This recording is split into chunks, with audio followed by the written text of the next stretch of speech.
Greetings. This video has been created to teach students about noun groups. It's a guide for beginners, so you don't need to know anything about nouns before you start.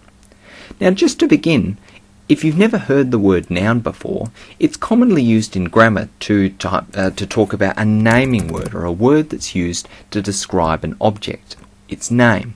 For example, the word tree is the name that we give to something, the name that we give to one of those big wooden things that grows out of the ground. A chair is the name that we give to one of those pieces of furniture that we sit on. And the word Sarah is a name that we might give to a female, even though this is what we call a proper noun. Now, in order for something to make sense, in order for something to be a sentence, it needs to have a noun in it.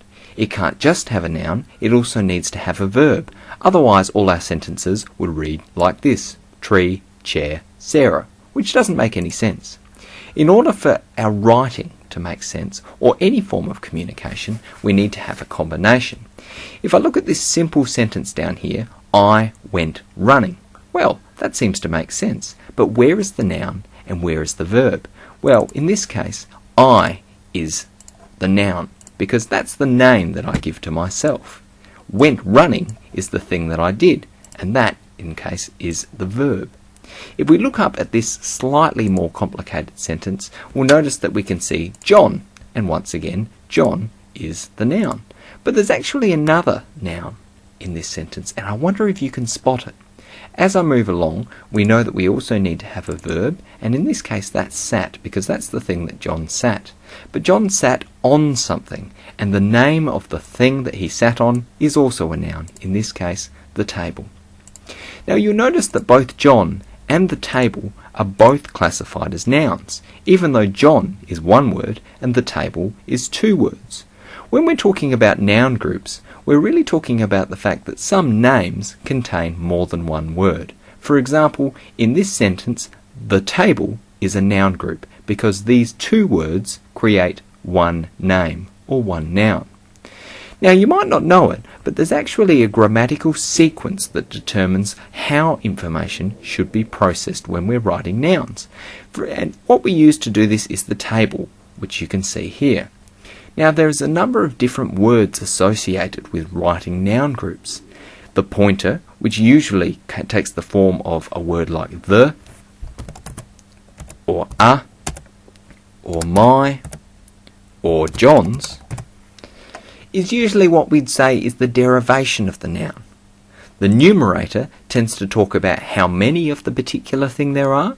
The intensifier is often used to complement a describer, which is a describing word. The classifier talks about the type of the thing itself is what we focus on, and the qualifier talks about the circumstance where we might see it.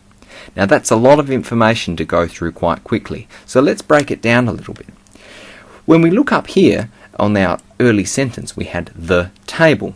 Now in this case, the thing that we're talking about is the table, and the pointer in this case is the. So a simple noun group would involve 2 out of these 7 categories, the and table. But we could add more detail to this. We could say, for example, that the table itself might be very old, in which case I would go to this section, which is the describer, which covers any kind of adjective. If I type in old, it then becomes the old table, and I could just as easily come back up to my sentence here and type in the word old, and I haven't changed the meaning at all. In fact, I've actually made it clearer by adding some more details about the table, but in this case, it still plays the role of a noun. Similarly, if I wanted to go into the intensifier, it tends to be words like really, or extremely, or incredibly. So in this case, if I use a simple word like really, what I've done is I've made the original describing word even more intense, which is why it's called the intensifier. Again, if I come back up here and I enter that information, John sat on the really old table. These 4 words still count as one noun, and that's why we call it a noun group. To explain in slightly more detail what some of the other things do, when we talk about the classifier, this tends to be similar to the describer, but is more related to the particular thing. For example, if we were talking about something like cats, then we would be saying types of cats. So it might be Persian cats, or it might be it might be tabby cats, or it could be any type of cat. We wouldn't put that in the describer, because if we were talking or describing a type of cat, we might say, for example, that it is fluffy. So it's a more general type of word. When we're talking about table, we could talk about the type of wood that it's made out of, we could talk about the fact it's an antique, anything along that line. So in this case I might say oak, the really old oak table.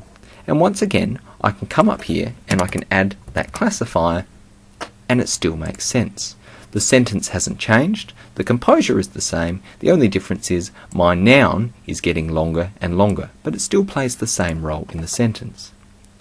Now, the qualifier is usually something that goes after the thing, but in this case, it's still part of the noun.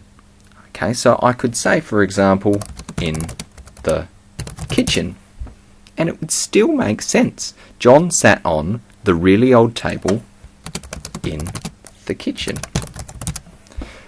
So even though we've now got 1, 2, 3, 4, 5, 6, 7, 8 words, they still play the same role that was played before when it simply said the table.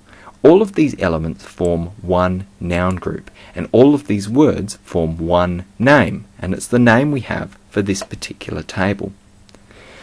Now we haven't yet spoken about the numerator, so let's use our cat example for this.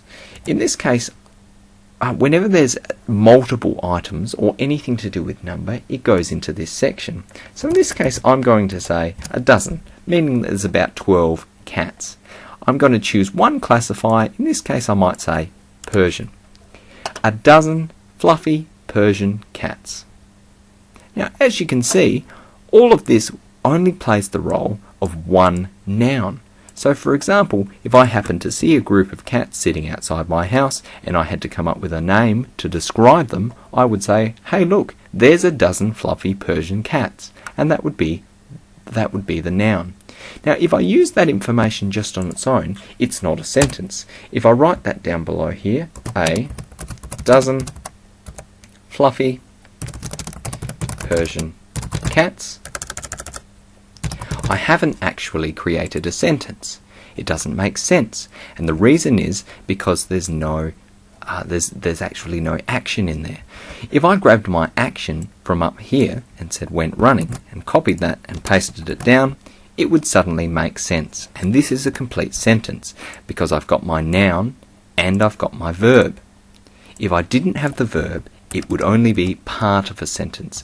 And that's one of the things people seem to have a lot of trouble with when they're talking about noun groups, because they don't seem to understand that when they're putting together their nouns, they're not making sentences. They're only naming things. And it's not until we talk about what those things are actually doing that we create meaning. Now, hopefully this brief video has given you a bit of an idea about what a noun group is. In a nutshell, it's essentially a group of words that all work together to create the name of one object.